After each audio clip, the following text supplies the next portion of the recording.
महात्माओं, श्रद्धेय भक्तजनों, भक्तवांछा कल्पद्रुम श्रीमद् भागवत भगवान कृष्ण की वाणमयी मूर्ति की छाया में नित्य रमण करते हुए आप लोग आनंद को प्राप्त हो रहे हैं। आज सप्तम दिवस है, विश्राम दिवस। आज के बाद आपस में हम लोग चर्चा करेंगे। कथा समाप्त हो गई तो उत्तर देने वाले उत्तर देंगे समाप्त हो गई, लेकिन कथा कभी समाप्त नहीं होती, खत्म नहीं होती।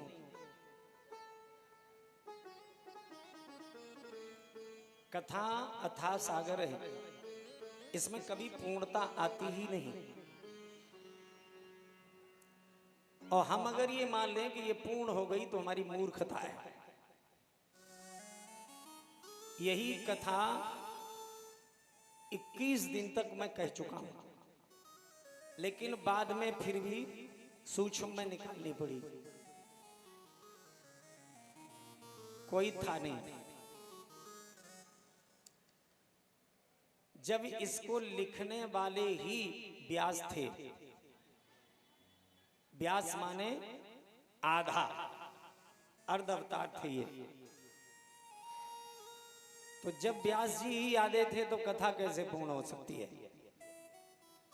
और फिर परमात्मा की कथा है। परमात्मा का ना आदि है और ना अंत है। जो परमात्मा का आदि अंत नहीं है तो फिर कथा का आदि अंत कैसे हो जाएगा? साक्षात परमात्मा है ये ज्ञान। जी हाँ, गीता में कहा भगवान कृष्ण ने, नहीं ज्ञानेन सदृशम पवित्र में विदते। ज्ञान के समान कुछ भी पवित्र नहीं है। और ऋते ज्ञानान मुक्ति, ज्ञान के बिना मुक्ति भी नहीं है। लेकिन अभी लड़ाई जो चल रही थी, आचार्य जी कथा सुना रहे थे, भक्ति और ज्ञान में चल रही थी। गोस्वामी जी लिखते हैं ज्ञाने भगते न कछु भेदा। वैसे तो ज्ञान और भक्ति में कोई भेद नहीं है, लेकिन जब दोनों साथ हों तो भेद नहीं है। और जब भक्ति नहीं होती और ज्ञान होता है तो ऐसे ज्ञानी को अहंकार हो जाता है, और वो अहंकार पतन की ओर ले जाता है। आज समाज में यही दशा है कि ज्ञानी तो सभी हैं लेकिन भक्त नहीं। पहले एक उद्धव हुए ज्ञान का अहंकार करने वाले, अब देखो तो ऐसे उद्धवों की कमी नहीं है। उद्धव जी को अपने ज्ञान का बड़ा अहंकार था, और वो अहंकार दूर करने के लिए ही भगवान कृष्ण ने उद्धव को ब्रज में भेजा। गोपियां ब्रजवासी साक्षात भक्ति का स्वरूप है।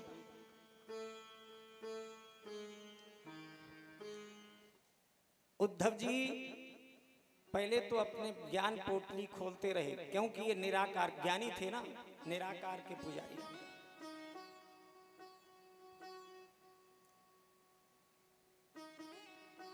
दो मार्ग हैं, निराकार और साकार। जरा ध्यान से सुनो।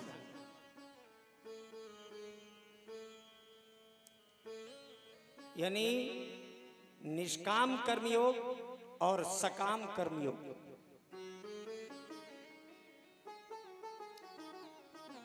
कर्म भी दो प्रकार का है। निष्काम यानी जहां कोई कामना नहीं,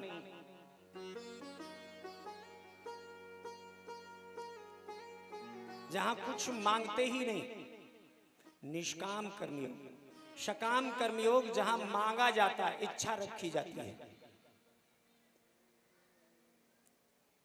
साकार जीवन हम लोग जी रहे। जहां तक साकार भक्ति का सवाल है, वहां तक तो सब चीज की आवश्यकता है। सभी सुख साधन चाहिए, लेकिन प्यारे जितने सुख साधन आप अपने जीवन में चाहते हैं वो सारे सुख साधन साकार परमात्मा को देने पड़ेंगे, मूर्ति पूजा में देने पड़ेंगे, तभी वो भगवान प्रसन्न होकर आपको सारे सुख साधन प्राप्त कराएगा। निराकार वहां कोई कामना ही नहीं है, वहां कुछ चढ़ाना ही नहीं है, वहां तो ये ऐसा है कभी कभी परमहंस वृत्ति आ जाती है, किसी से कोई मतलब नहीं, रग रग में परमात्मा समाहित होता है। अगर कुछ कोई दे दे तो पालेंगे और नहीं तो इच्छा व्यक्त नहीं करेंगे।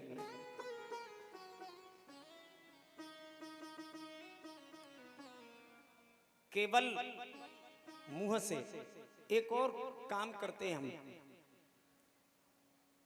कि वैसे तो साकार को मानते हैं, लेकिन जहां हम साकार पूजा में पूर्णता नहीं ला पाए, कोई सामग्री नहीं आ पाई, अरे भगवान तो सब जानता है, नहीं जानता, नहीं जानता, ये बात तो निष्काम कर्मयोग की है, सकाम की नहीं है। साकार परमात्मा तो सारे साधन लेगा। हाँ, अगर आप निराकार की ओर चले गए, कर्म से वृत्ति हट गई है,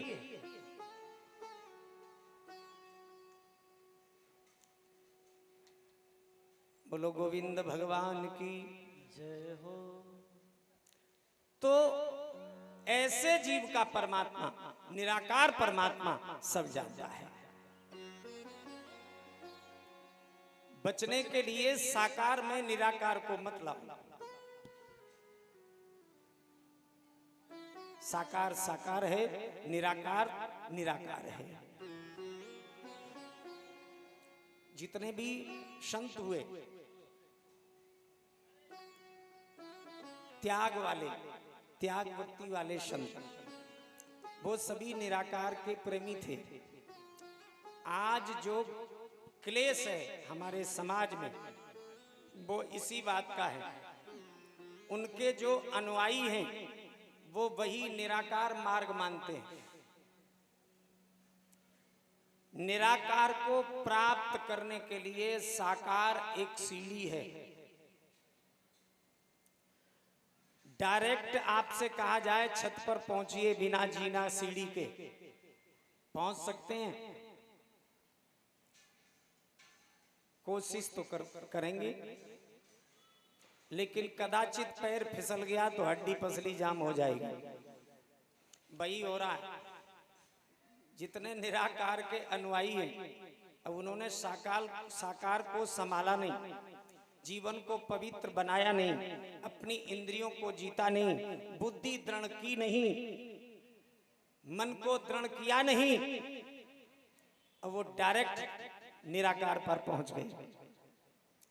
वो ना इधर के हैं और ना उधर के हैं, न वो साकार में हैं न वो निराकार में हैं, वो बीच में ही गोता खाएंगे, पार नहीं हो सकते। इसलिए पहले अपने साकार को सुधारना। कथा भी धीरे धीरे साकार से निराकार की ओर ले जाती है। कोई भी पुराण उठा के देख लो, जी हाँ, यानी हर पुराण, रामायण ही ले लो, रामचरितमानस ले लो, उत्तरकांड में छूछा अध्यात्म में, तो हर कथा साकार से निराकार की ओर ले जाती है। अपनी बात पर आ जाएं। उद्धव जी 6 महीने रुके हैं ब्रज में और अंत में गोपियों ने उद्धव जी को हरा दिया।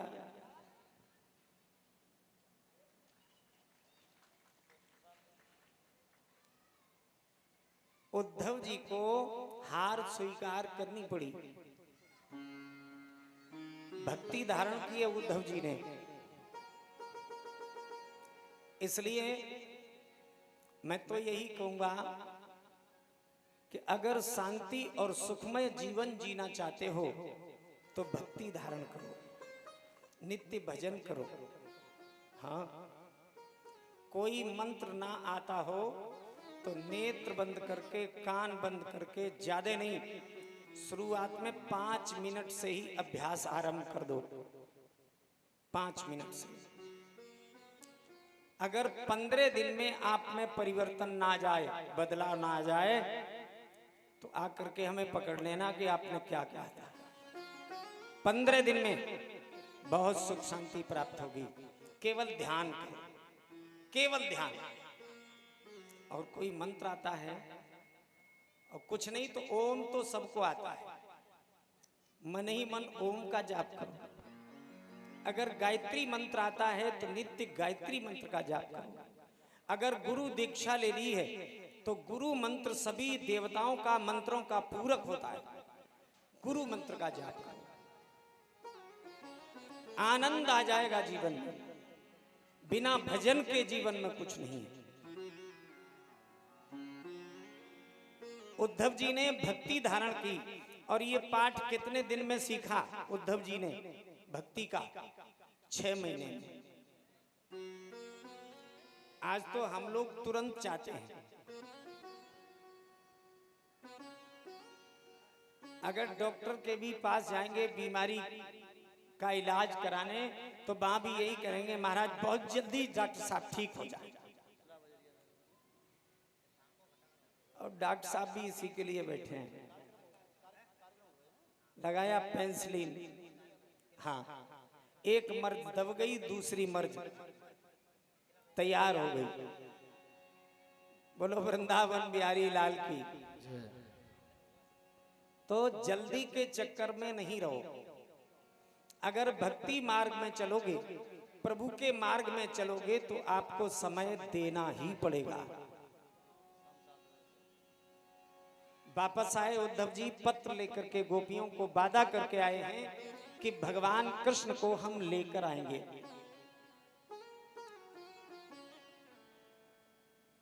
उद्धव जी वापस पत्र लाकर भगवान कृष्ण को देते हैं और उद्धव जी ने भगवान की भक्ति धारण की है। ज्ञानी के साथ साथ सारा अहंकार चूर हो गया। उद्धव जी भक्त भी हुए हैं। ये थी गोपी उद्धव चरित्र की कथा। आगे कंस की जो पत्नियां थी अस्ति प्राप्ति, वो जरासंध की कन्याएं थी। दोनों जरासंध के पास पहुंची, धिक्कारा पिता को। तो जरासंध ने चढ़ाई की मथुरा पर, लेकिन कृष्ण बलराम ने उसे हरा दिया। और एक बार नहीं 17 बार हराया। जरा कहते हैं बुढ़ापे को। जो बुढ़ापे को प्राप्त हो गया है वो है जरासंध। परीक्षित जी, यानी जरासंध कहते हैं जो बुढ़ापे को प्राप्त हो गया है। और बुढ़ापे में अस्थि प्राप्ति बहुत सताती है। अस्थि माने है और प्राप्ति माने प्राप्त होना चाहिए। 50 लाख तो है, 50 और हो जाए, बच्चों के काम आएगा। ऐसा विचार करके फिर जुटते हैं। वो भी कार्य करना चाहते हैं जो कि युवावस्था में संभव नहीं हुआ। लेकिन फिर क्या, यानी विजय प्राप्त होती है? नहीं होती, क्योंकि बुढ़ापा है। कोशिश कितनी भी कर लो लेकिन अंत में हारना ही पड़ता है। इधर एक यवन काल्यावन रहा जाता था। नारद जी ने उसको प्रेरित किया तो काल्यावन ने भी चढ़ाई कर दी। तो भगवान ने द्वारिका नाम का समुद्र में एक नगर का निर्माण कराया विश्वकर्मा के द्वारा। सोते हुए मथुरा वासियों को वहां पहुंचा दिया। धौलागिरी पर्वत की गुफा में जाकर के कालियावन का भगवान ने वध किया और वध करा के सेना का वध किया। वापस लौटे ही थे कि 18वीं बार जरासंध ने चढ़ाई कर दी।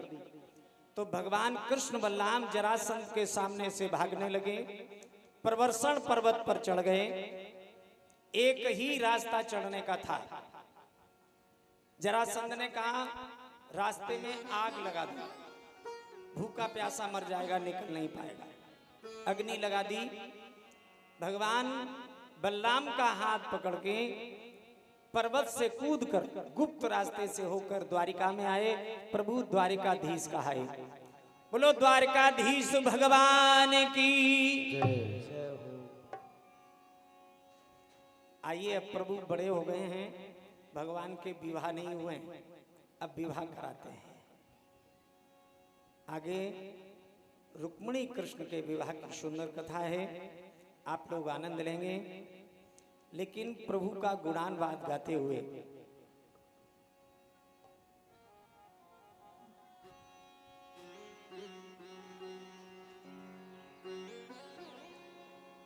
झांकियां तेरे महल की कर रहे सब देवगण। जय जय। झांकियां तेरे महल की कर रहे सब देवगण। लाडली अद्भुत नजारा तेरे बरसाने में। लाडली अद्भुत नजारा तेरे बरसाने में। राधे राधे राधे राधे राधे राधे राधे राधे राधे राधे राधे राधे राधे राधे राधे राधे।